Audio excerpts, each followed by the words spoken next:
তটিনীকে হারিয়ে দিশেহারা পরশুরাম, অন্যদিকে মহাবিপদে পড়ল পিক। বন্ধুরা, পরশুরাম ধারাবাহিকের আজকের পর্বে দেখানো হয়েছে বলরাম নেশাকে কল করে। বলরাম নিশাকে বলে তটিনী গাঙ্গুলিকে খুঁজে পাওয়া যাচ্ছে না, তাই এই কেসে আপনাদের সাহায্যের প্রয়োজন। নিশা বলে তটিনী গাঙ্গুলিকে খুঁজে পাওয়া যাচ্ছে না। বলরাম বলে হ্যাঁ, তটিনী গাঙ্গুলিকে খুঁজে পাওয়া যাচ্ছে না, প্লিজ আপনি আমাদের সাথে দেখা করুন। নিশা বলে ঠিক আছে, আমি আসছি। এরপরেই বিজিত লাহিড়ী বলে কে কল করেছিল? নিশা বলে বলরাম দেব। বিজিত বলে বলরাম দেব হঠাৎ করেই তোমাকে কেন কল করল?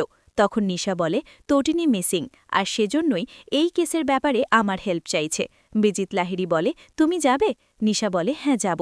দেখো, আই ওয়াশ করতে হলেও এখন আমাকে ওখানে যেতে হবে। তাছাড়া এই মুহূর্তে পরশুরাম তটিনীকে খুঁজবে ব্যস্ত। বলরাম দেব আর মায়া ওই দুজনকে আমি ঠিকই সামলে নেব, এই বলে নিশা ওখান থেকে চলে যায়। অন্যদিকে তটিনী বেশ কৌশলে তার হাত পায়ের বাঁধন খুলেছে। তটিনী সোজা বিজিত লাহিড়ীকে ট্র্যাক করে। বিজিতের সাথে তটিনীর অ্যাকশন শুরু হয়। এরপরেই বিজিতের লোকেরা আসে, তাদের সাথেও তটিনী ফাইট করে। এক পর্যায়ে যখন সবাইকে পরাজিত করতেই যাবে, ঠিক সেই মুহূর্তে সেখানে আবারও আসে নিশা। নিশা তটিনীর মাথায় চেম্বার দাগ করে। নিশা তটিনীকে এমনভাবে আঘাত করে যে তটিনী জ্ঞান হারিয়ে ফেলে। এরপরেই নিশা বলে খুব শয়ানা, আমাদের ডিপার্টমেন্টের সবচেয়ে ভালো অফিসার তটিনী গাঙ্গুলি, তাই ওকে এইভাবে ফাঁদে ফেলা যাবে না। শক্ত করে বেঁধে রাখো, নইলে পালিয়ে যাবে। আর ও যদি একবার পালিয়ে যায় তো তোমরাই বিপদে পড়বে। বিজিতে লাহিড়ী বলে তুমি ঠিকই বলেছ, ও আমায় বড্ড মেরেছে, ভীষণ ব্যথা করছে সারা শরীর। নিশা বলে ঠিক আছে, ওকে সামলাও। এই বলে নিশা ওখান থেকে চলে যায়। এদিকে দেখানো হয় নিশা বলরামের সাথে দেখা করতে এসেছে। তখনই সেখানে উপস্থিত হয় পরশুরাম। নিশা বলরামকে বলে বলুন, এই কেসের ব্যাপারে আপনি ঠিক কী জানতে চাইছেন?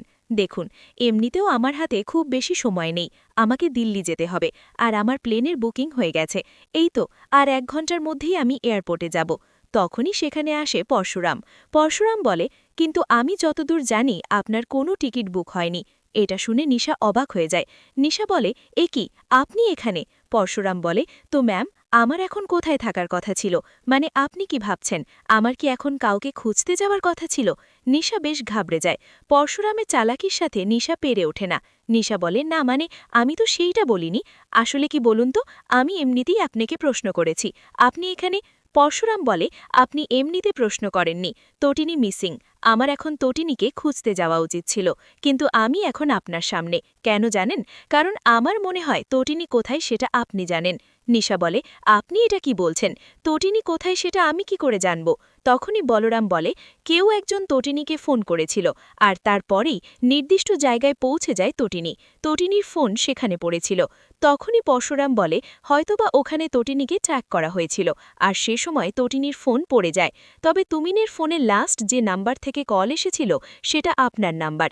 তখনই নিশা বলে কি বলছেন আপনারা? পরশুরাম বলে মিথ্যে কথা বলবেন না, বলুন তটিনী কোথায়? নিশা বলে আপনারা আমাকে এভাবে ফোর্স করতে পারেন না, জানেন আমি কোন ডিপার্টমেন্টে জব করি? আমি যদি এক্ষুনি কল করি। এই বলে নিশা ফোন বের করে। মায়া তখন নিশার হাত থেকে ফোন কেড়ে নেয়। নিশা বলে আমার ফোন আমাকে ফিরিয়ে দিন।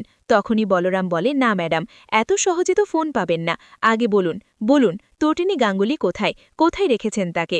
নিশা বলে আপনারা কিন্তু অন্যায় করছেন, ভুল করছেন। পরশুরাম বলে একজন ক্রিমিনালের সাথে ঠিক যেমন আচরণ করা উচিত তেমনই করছি। নিশা তখন তার পকেট থেকে চেম্বার করে। বলরাম হুট করে সেই চেম্বার কেড়ে নেয়। বলরাম বলে ম্যাম, এত সহজ নয়। তখনই মায়া বলে এইসব খেলা অনেক হয়েছে, আর নয়। পরশুরাম বলে কি হয়েছে বলবেন? বলরাম বলে এভাবে হবে না বুঝলি, ওনাকে এখন নিয়ে যাচ্ছি, একটু স্পেশাল ট্রিটমেন্ট দিতে হবে। তখনই পরশুরাম বলে ওনাকে নিয়ে কোথাও যাবি না, ওনাকে ছেড়ে দে। তখনই নিশা বলে মানে? পরশুরাম বলে জানেন তো, অনেকদিন হাত চালিয়েছি, তবে অনেকদিন এনকাউন্টার করা হয়নি, ভাবছি আজ এনকাউন্টার করব। আপনি একটা কাজ করুন, আপনি দৌড়ান। আচ্ছা একটা কথা বলুন তো, আপনার চেম্বার দিয়েই যদি আপনার দিকে। তখনই নিশা ভয় পেয়ে যায়। পরশুরাম বলে তবে তো লোকে ভাববে আপনি আত্মঘাতী হয়েছেন। নিশা বলে কি বলছেন এসব?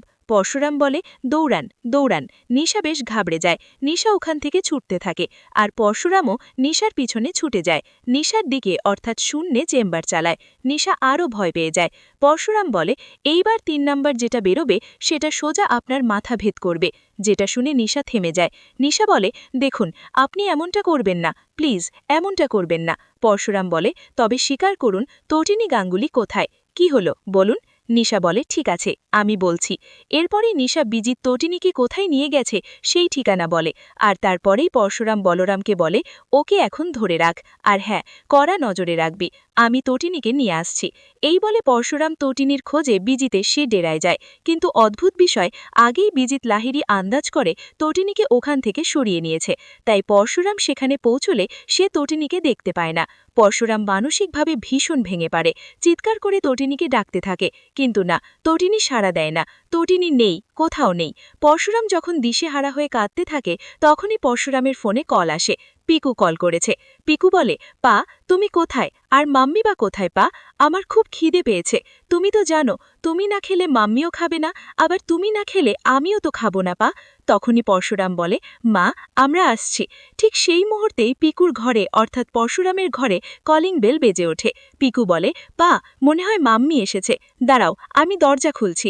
এই বলে পিকু ফোন রেখে দরজা খুলতে যায়, আর বিপদের আশঙ্কার কথা ভেবে পরশুরাম পিকুকে নিষেধ করে, কিন্তু পিকু সে কথা শুনতে পায় না। দরজা খুলে পিকু দেখতে পায় কর্ণ চ্যাটার্জি দাঁড়িয়ে আছে। পিকু তার পাকে বলে, পা, নিন্দিতা দাদু এসেছে। পরশুরাম বলে, মানে? তখনই কর্ণ চ্যাটার্জি বলে, হ্যাঁ, আমি এসেছি। কর্ণ চ্যাটার্জি, কি ভয় পাচ্ছে তোমার? কি মেরুদণ্ড দিয়ে ঠান্ডা শীতল হাওয়া বয়ে যাচ্ছে?